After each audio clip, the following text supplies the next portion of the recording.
الشيطان الرجيم.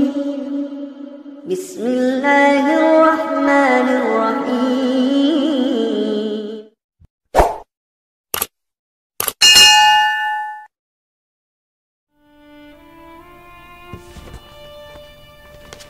Assalamualaikum warahmatullahi wabarakatuh. Dalam Islam, seorang suami dituntut untuk selalu melindungi, mendidik, dan memperlakukan istrinya dengan baik, serta menjadi kepala rumah tangga yang sesuai dengan syariat. Rasulullah SAW pernah bersabda, yang terbaik dari kalian adalah yang terbaik akhlaknya atau perlakuannya terhadap istrinya. Hadis riwayat Tirmizi. Namun tak jarang saat ini didengar dan disaksikan ada suami yang mendurhakai istrinya. Bukannya melindungi, ia justru melakukan tindakan yang dalam Islam digolongkan ke dalam perbuatan zalim terhadap istri. Berikut adalah ciri-ciri suami yang durhaka terhadap istrinya. Apa sajakah itu? Simak ulasannya berikut ini. Yang pertama adalah menelantarkan untuk memberikan nafkah kepada istri. Ciri-ciri suami durhaka terhadap istri. Yang pertama ini terdapat dalam sebuah hadis yang diriwayatkan oleh Abu Daud, Muslim Ahmad dan At-Tabrani. Rasulullah SAW bersabda, yang artinya, seseorang cukup dipandang berdosa bila ia menelantarkan belanja orang yang menjadi tanggung jawabnya. Hadis tersebut menggambarkan betapa berdosanya seorang suami yang melalaikan kewajibannya terhadap istri dan anaknya. Yang kedua, melimpahkan tanggung jawab suami kepada istri. Pada dasarnya dalam Islam, suami berkewajiban memberikan nafkah lahir dan batin bagi keluarganya. Namun, ketika suami melimpahkan kewajiban seperti mencari nafkah dan mengatur segala urusan rumah tangga kepada sang istri, maka hal itu tentu saja bertentangan dengan syariat Islam. Keluarga tersebut digolongkan menjadi keluarga yang tidak beruntung. Jika tanggung jawab menjadi pemimpin keluarga diambil alih oleh istri, maka kewibawaan suami akan hilang, dan hal itu bisa juga menjerumuskan istri pada perbuatan durhaka pada suami. Yang ketiga adalah tidak memberikan tempat tinggal yang layak kepada istri.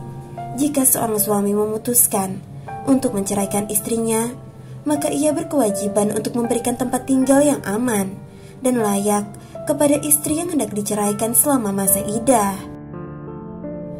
Kewajiban lain yang tidak boleh dilupakan suami adalah bahwa ia harus tetap memberikan nafkah kepada istrinya yang hendak ia cerai sebagaimana biasanya.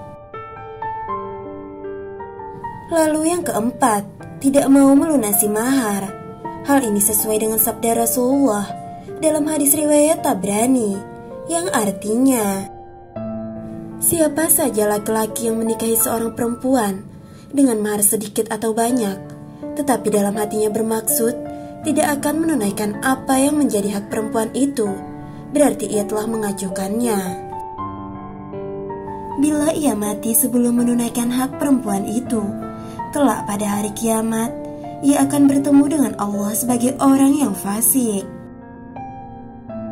Lalu yang kelima, mengambil kembali mahar. Dalam Islam, mahar suatu perkawinan bertujuan menghormati kedudukan istri, serta pertanda atau lambang kekuasaan seorang wanita atas laki-laki yang menikahinya. Kemudian apabila seorang pria berniat menceraikan istrinya, lalu meminta atau mengambil kembali mahar yang telah diberikan sebelumnya tanpa adanya keridhaan dari istri, maka hal itu adalah perbuatan yang tercela dan Allah Subhanahu wa Ta'ala sangat tidak menyukainya. Yang keenam adalah menyetubuhi istri yang sedang dalam keadaan haid atau melalui dubur. Ciri-ciri suami durhaka lainnya adalah menyetubuhi istri saat haid atau melalui dubur. Larangan ini terdapat dalam surah Al-Baqarah ayat 222. Sementara larangan menyetubuhi istri lewat dubur adalah berdasarkan sabda Rasulullah Sallallahu Alaihi Wasallam, yang artinya, istri kalian adalah ladang bagi kalian, maka datangilah ladang kalian di mana dan kapan saja kalian kehendaki. Selanjutnya beliau bersabda, datangilah dari depan atau belakang, tetapi jauhilah dubur dan ketika haid. Hadis riwayat Tirmizi. Sahabat belajar Islam yang dirahmati Allah, itulah 6 ciri suami yang durhaka kepada istrinya. Semoga video ini bermanfaat untuk kita semua. Jangan lupa tinggalkan pesan dan doa kalian di kolom komentar agar dapat kita aminkan bersama-sama. Wallahu a'lam bishawab. Wassalamualaikum warahmatullahi wabarakatuh.